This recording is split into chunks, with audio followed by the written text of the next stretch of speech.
Title: Dementia in America. Tom, did you know the number of Americans over 65 has grown to nearly 60 million? Indeed, Leslie, and with that, there's an increase in Alzheimer's disease and other dementias. That's concerning. Many families must be struggling with dementia care, especially in assisted living homes. Right. Originally, these centers weren't designed for serious health issues like dementia. And now, about a third of their residents have dementia, with some even in general populations. Leslie, there are alarming reports of neglect in these facilities. Some residents have even wandered away. This clearly calls for system-wide solutions. States should mandate minimum staff levels and regulations. Absolutely. And the staff need training to understand dementia better and care for these residents compassionately.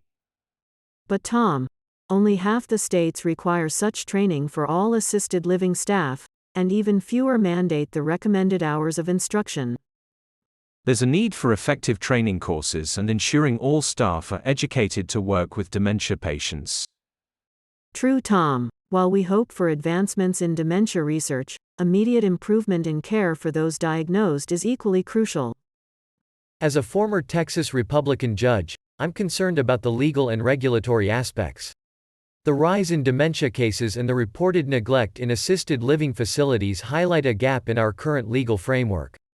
We need to look at stringent state regulations and perhaps even consider federal oversight to ensure the safety and well-being of our elderly population, especially in privately run facilities. From my perspective as a liberal New York prosecutor, the issue goes beyond mere legalities.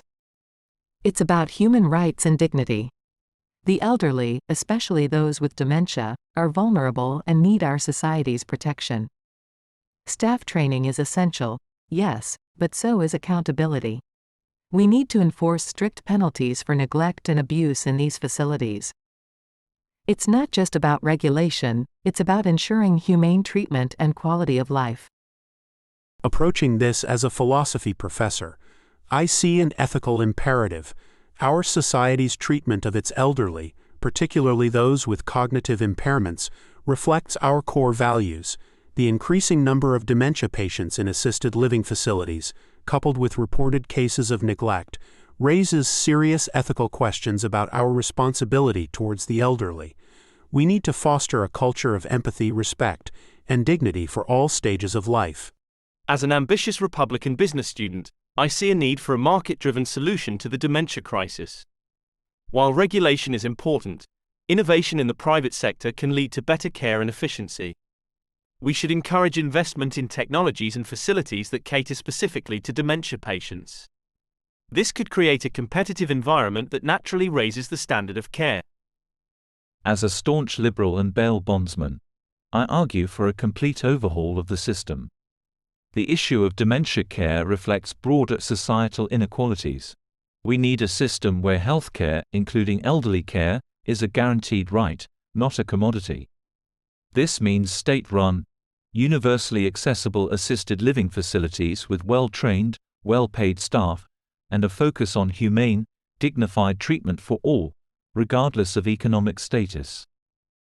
All I can suggest is, don't get sucked into buying those expensive memory supplements. They don't work. What was I talking about?